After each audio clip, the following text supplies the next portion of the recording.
Bonjour à tous et à toutes, nous sommes au studio de Westrack Radio en compagnie de Myriam Verkinder. Bonjour Myriam. Bonjour Marie-Ange. Donc nous nous retrouvons aujourd'hui, nous nous étions rencontrés à l'occasion de la nuit du glypho que vous avez organisée avec le collectif Climat, il est encore temps Le Havre. Et toute la Normandie. Alors, est-ce qu'on peut revenir sur le thème de cette rencontre ? Qu'est-ce qui s'est passé ? Recontextualiser un petit peu pour nos auditeurs. Alors ça a été un week-end, c'est-à-dire que le vendredi soir, il y a eu une conférence débat sur le glyphosate où on a passé un petit film où des chercheurs, un chercheur et un paysan de la Confédération paysanne sont venus expliquer leur façon de voir ce sujet-là. Et on a été très très contents de voir que la salle que nous avions choisie était remplie.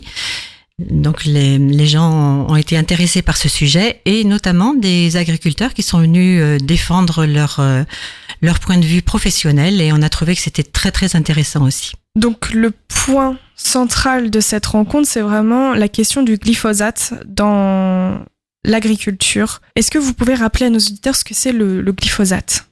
Alors le glyphosate, c'est un pesticide qui rentre notamment dans la composition du Roundup, que tout le monde connaît, je pense, et qui permet de mettre à neuf, si on peut dire, un terrain pour une culture à venir.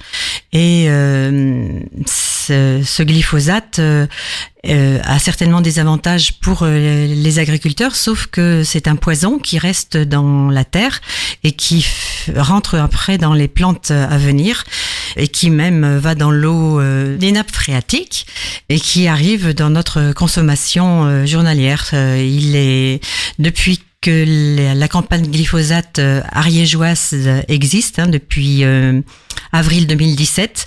Tous les résultats au niveau national montrent que chaque personne analysée, chaque urine analysée contient du glyphosate à dose plus ou moins importante.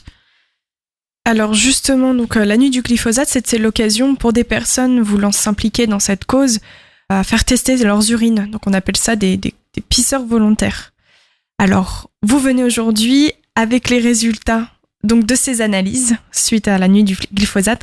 On vous écoute. Voilà, donc le 2 mars au matin à 7h30, les 25 personnes qui se sont proposées comme pisseurs volontaires sont venues à la Domus Medica et ont donné devant huissier de justice un tube rempli de leur urine qui a été envoyé en Allemagne dans le même labo pour toute la France et les résultats nous sont arrivés il y a pas très longtemps et ils vont être divulgués officiellement le vendredi 5 avril devant le palais de justice parce que la suite de cette analyse c'est le dépôt de plainte devant le gouvernement qui ne s'oppose pas à l'utilisation de ce glyphosate et devant les fabricants de glyphosate. Donc les résultats que nous avons, je ne vais pas tous les détailler, mais en gros ce qu'on a vu c'est que les femmes ont un taux inférieur. Ça n'est pas expliqué, mais je suppose que les recherches à venir l'expliqueront. Le plus bas taux était de 0,14 nanogrammes par millilitre et le taux le plus important de 2,41 nanogrammes par millilitre et le taux moyen c'était 0,98. Donc ça c'était vraiment... Là vous avez fait une présentation sur le plan local, donc sur Le Havre et son agglomération. Est-ce que vous avez des informations sur le plan national ? Alors sur le plan national, ce qu'on sait c'est que de plus en plus de villes sont partenaires du mouvement Nous voulons des coquelicots en soutenant le mouvement et en faisant une déclaration publique à l'intention de leurs concitoyens.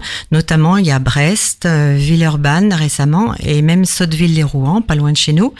On espérerait beaucoup que Le Havre rejoigne aussi cet intérêt pour cette campagne et pour le refus des pesticides de synthèse de façon générale. Et au niveau de la campagne glyphosate nationale, 7 députés de différents partis politiques, France Insoumise, La République en marche, Europe Écologie Les Verts. Donc cette députée ont fait analyser leur urine aussi. Ça devait se passer dans les locaux de l'Assemblée nationale qui s'est rétracté au dernier moment. Dommage, ça aurait fait un événement plus important. Voilà. Au niveau un peu plus local, enfin au niveau de la Seine-Maritime, il y a 3 groupes qui ont organisé cette campagne glyphosate, 2 dans la région rouennaise et donc nous dans la région Le Havre. Et donc il y a des gens qui sont venus, parmi les pisseurs, il y a des gens qui sont venus quand même de Fécamp, Fauville-en-Caux.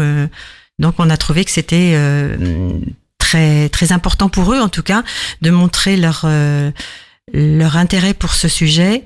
Et surtout, la suite, c'est que on va porter plainte en commun pour, enfin pas les 25, mais une partie des 25 pisseurs volontaires va porter plainte ensemble auprès du palais de justice pour montrer que on veut aller plus loin et qu'on veut que ça soit reconnu. Que toutes les plaintes au niveau national puissent aboutir à ce que le glyphosate soit jugé comme Nocif. Plus que nocif, puisqu'il est déjà reconnu comme cancérogène probable. Je vous remercie beaucoup Myriam Verkinder pour la suite que vous avez donnée donc à l'événement de la nuit du glypho. On vous invite, auditeurs, à rejoindre donc la cause de Myriam Verkinder et le collectif Nous voulons des coquelicots. Climat, il est encore temps Le Havre. Merci de votre attention et je vous dis à bientôt sur Westrack Radio.